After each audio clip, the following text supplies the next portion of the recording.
Haruna Jigawa, a lura da cewa wannan shekara ana korafin ga yanda ta zo, shin me kake je yake jawo tsagon raguna nan da kuma shin mutane suna zuwa masu saya? Wato kana ji ko gani ga Allah bana mun samu canjin yanayi. Abin da zaka sai 30,000 bara bana ka sai 50,000. Kuma tsadar rayuwa tana yawa. Kamar ya kake wace irin shawara kake ganin zaka ba mu gwamnati, zaka shawarta cewa idan lokaci yayi kamar ku da kuke zuwa daga arewacin Najeriya zuwa nan Cross River a tun wuri ku fara tahowa kasuwar inda aka ce lokacin sallah yayi irin wannan?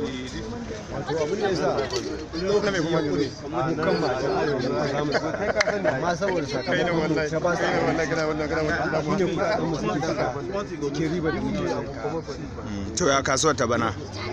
Muna ganin alamomin ciniki ingancin sa yau muka ga amma alamomin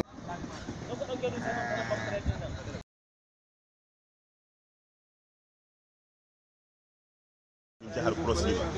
Malam Hassan Garba, kana ɗaya daga cikin da na samu a nan kasuwar shanu suna sayan dabbobi, shin ko ka samu sayan ragon kuwa? A gaskiya alhamdulillah na samu. Akwai kukan tsada da ake yi, ko ka lura da haka? A gaskiya an dan samu canji, amma canjin dai bai taka kara ya karya ba, kuma alhamdulillah cikin godiyar Allah da kuma yanayin tallafi da wannan gwamnati ta wani jihar Cross River cewa ta yanke kudin takardu na wani haraji da wani wane da gaskiya mun kan alhamdulillah mun samu ragunan cikin sauki ko mun sami cikin aminci, sun zo mana a cikin lafiya. Wasu na kukan raguna sun yi tsada, kai ka ce a cikin sauki.